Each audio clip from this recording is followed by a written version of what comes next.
you thinking about moving to Denver, Colorado and considering Central Park as one of the neighborhoods? Well, I'm going to tell you today 6 things that I think I would have wanted to know before moving here. I'm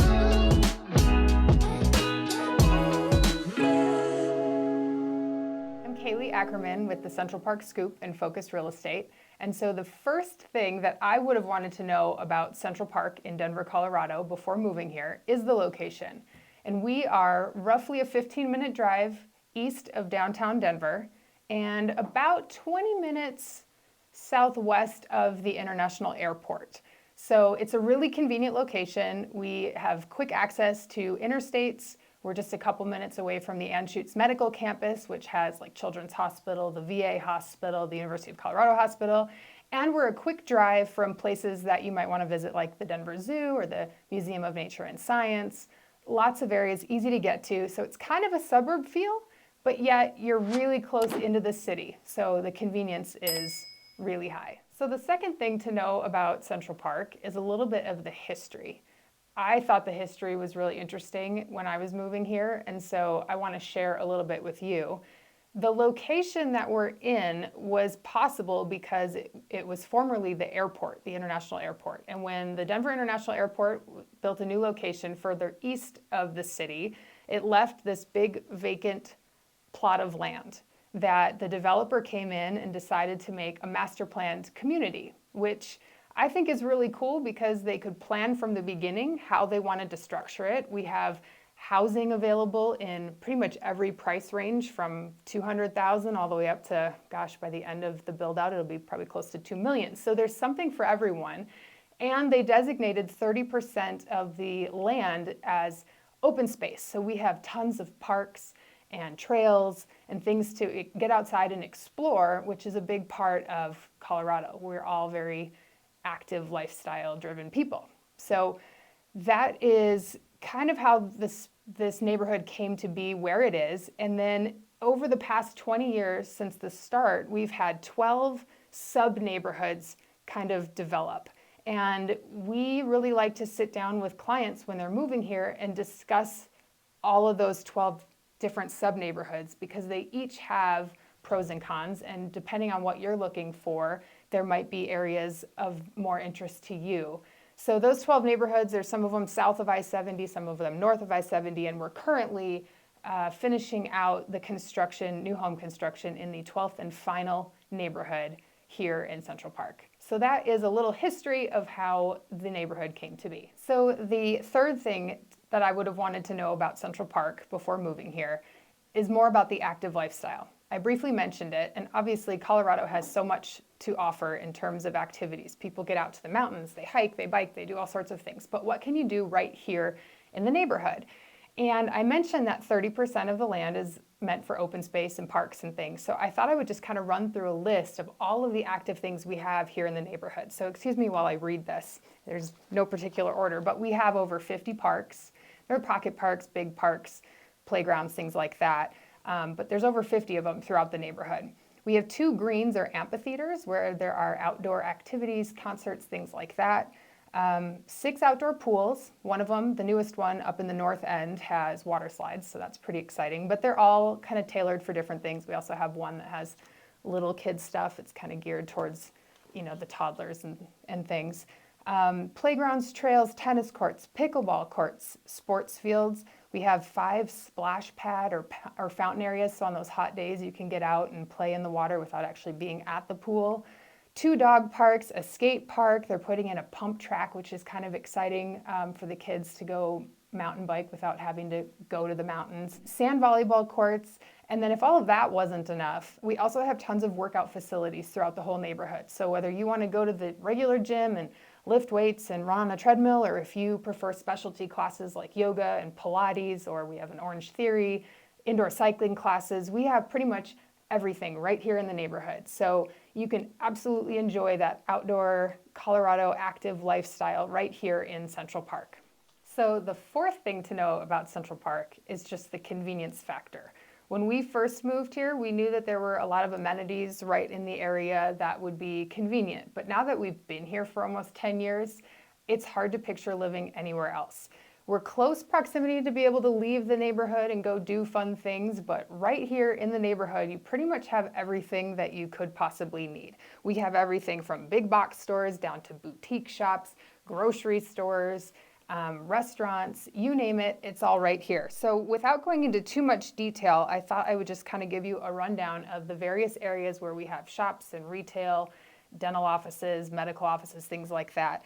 So we have Quebec Square is not really probably a place you're going to go and hang out and wander around for a quaint afternoon with your family, but if you need to run to Home Depot or you just need to pick up something at Walmart, you have all of the big box stores right there.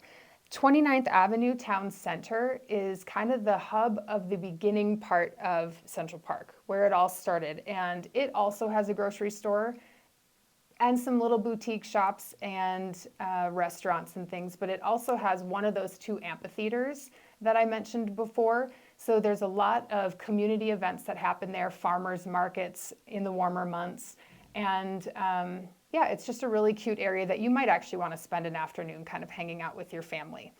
Another town center like that is on the other end of the neighborhood, and it's called East Bridge Town Center. That also has a grocery store, some workout facilities, shops and restaurants, and a really cool ice cream shop kind of built into an old airplane, which kind of pays tribute to the fact that we did used to be an airport here. We have the Shops at Northfield, which is kind of like a shopping mall area, but it's outdoors. So you can still stroll with family and friends on warm days. You can go to a movie there. You can go to a sports bar and catch a game. You can wander between the shops. There's the Super Target. So you pretty much have everything that you could need right in that area as well. That's north of I-70. Then we have the Shops at Beeler, which is kind of the newest development. It's not fully built out yet, but there are some cute little shops, a pet store, a little boutique shop with kids' clothing and toys and whatnot. And so that's a good one to check out, but it's not completed yet. And then one that everyone seems to love is the Stanley Marketplace. And that was an old airport hangar that was developed into kind of an indoor, trendy sort of shopping area. It has a beer hall, it has, a taco place, ice cream shop, but it also has a gymnastics studio and a music place and coffee shops, and you name it, it's there, and it's a really fun place to kind of spend the day. They also have other events that come in outside, like art fairs and other types of marketplace things that you would enjoy spending time with friends and family there. So there are a lot of things right here in the neighborhood that, in terms of convenience, you don't really have to go anywhere. You can get everything that you need and never have to get in your car right here in Central Park. So the fifth thing that you would obviously want to know about Central Park are your housing options. And there are a lot of them in a lot of different price ranges. So I mentioned that it is a master planned community, and in having a master plan to it, they tried to have something here for everyone. So if you just need a small condo, there's that. If you have a ton of kids and need a huge house, there is that. So without boring you too much, I just thought I'd do a little list of all the options we have in the neighborhood. There are apartments. So if you're just looking to rent, not looking to buy, you have those options, as well as some people list their houses for rent as well. But apartment complexes, condos, townhomes. We have single family attached and detached homes. So there are a lot of paired homes where you share a wall, but then there are also homes that don't share any walls. We have 55 plus housing. So if you're maybe close to retirement age or you just don't want to be on a courtyard with little kids and families, there are places where you could kind of have a little more peace and quiet and people to go and do things with who are in the same phase of life as you. We have nursing homes. So I know a lot of people have had their parents move to the neighborhood and they've needed more assistance than what they could provide at home. And so having a nursing home in the area has been really helpful for a lot of families. We have income qualified housing too. So you have to qualify through the city with that, but we have lots of options here in the neighborhood if you qualify. And then we still have some new build homes, like I said, in the 12th and final phase of development. There's a bunch of different builders, and they are also building in this range of townhomes, paired homes, single family, detached homes, across all the different price ranges. So I don't want to get into all of those details, but we actually have another video that you can check out that's called What Can I Afford in Central Park? And they'll kind of tell you what you can get at each different price level in this neighborhood. So the sixth and final thing that I definitely would have wanted and needed to know before moving to Central Park is all about the schools and how that works. You know, some people are used to just a straight boundary system. You just go to the school closest to your house. Well, Central Park doesn't work that way. We have a choice system. So if you move to the neighborhood and you have kids, your kids are guaranteed a spot at one of the local schools, but you don't exactly know which one that is. So you have to put in an application kind of with your rankings of which schools you would prefer. If you want the one next door, maybe that's your top choice.